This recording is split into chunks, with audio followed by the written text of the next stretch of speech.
Many times working on old guns, they have surprises. And this one, the ramrod was going down in there, and I saw something sticking out about right here. We took the pipe. Let me find the pipe here. We took this guy off. You can see how it's all twisted up. Got in here and found the whole end of the ramrod. Look how long that is. Look at that.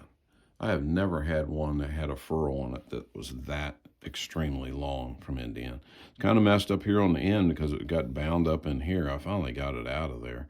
But we're going to end up reusing this. We'll end up shortening this out a little bit, making sure that it's still hollow inside, and put that back together. Actually, it looks like the furrow, it starts right there. This is solid on that end.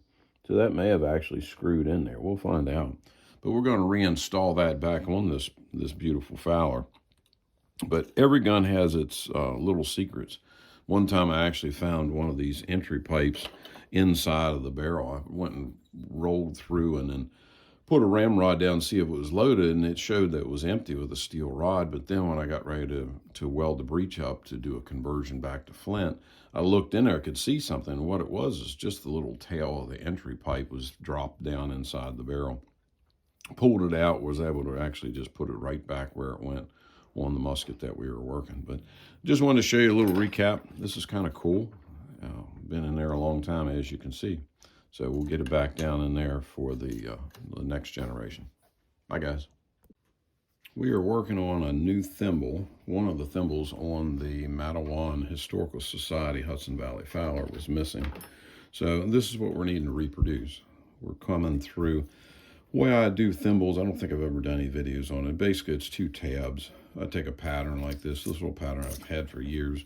This marks out where the break line is, and this is for a 5/16, that's for a 3/8. It's very simple. And then when I make pipes for my rifles, I tend to stretch it out. So the front pipe's a little bit bigger than the center pipe. The center pipe's a little bit bigger than the entry pipe. So it gives you that tapered flare. Nice flare on the ramrod, gives you a little more strength. In this case, we're just reproducing. What we did was we made our 2 tabs, then we silver soldered the 2 tabs together. If you don't silver solder tabs together on your conventional guns, many times the ramrod will swell, the ramrod will get stuck in here, it'll split this tab open if you do not have it silver soldered in some capacity.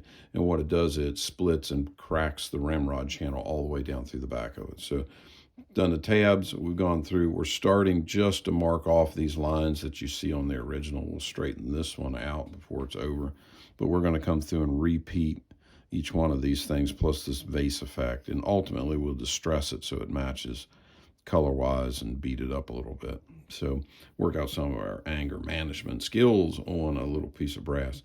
So this is where we are. We're just pulling this together, and then we'll cut this tab off. You can see what they've done here. They've cut their tabs back on the sides.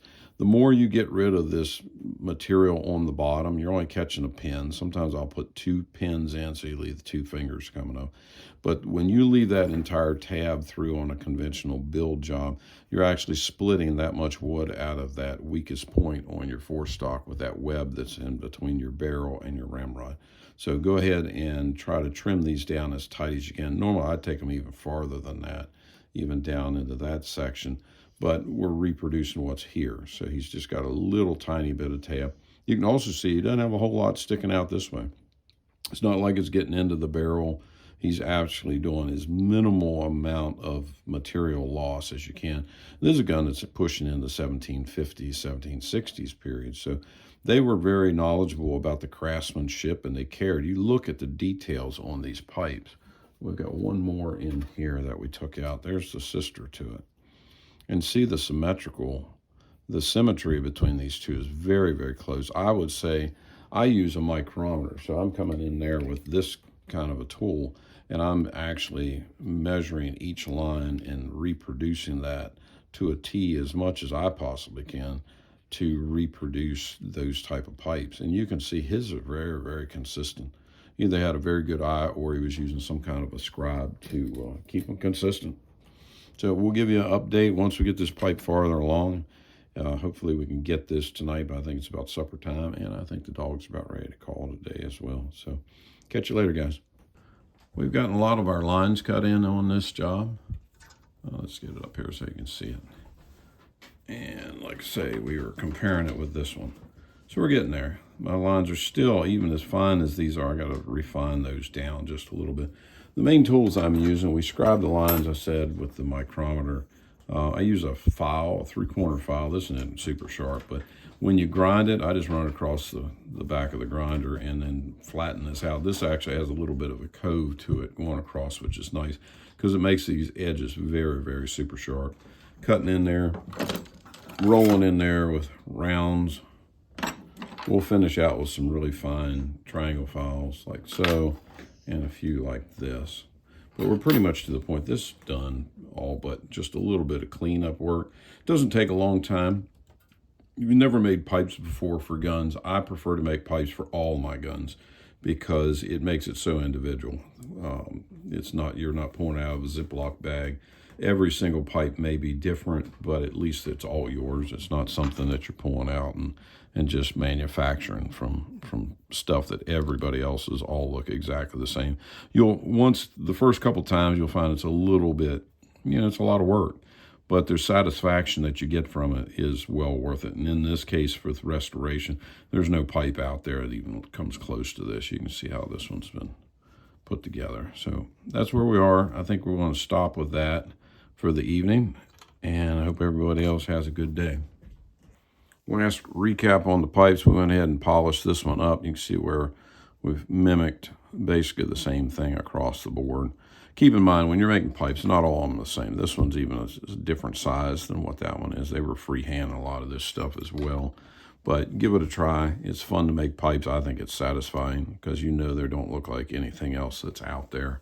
Also, if you're making a copy of an original and you see it and it's like, hey, there's no pipe out there that's commercially available, just make your own. It's just a matter of bending the brass around. You can anneal this brass, quench it out, and then anneal it. Makes it a little easier to form. And then when you come back, just like nose caps and things, when you come back and you do the silver solder, let it air cool. That'll make this stuff a little bit harder, and it'll hold up better for the long haul as for the pipe. You can see this one's been crushed down. The whole gun saw some pretty rough use in its day, but hey, man, if I was 200 and some years old, I'm sure I'd be pretty sad looking as well. So, bye guys.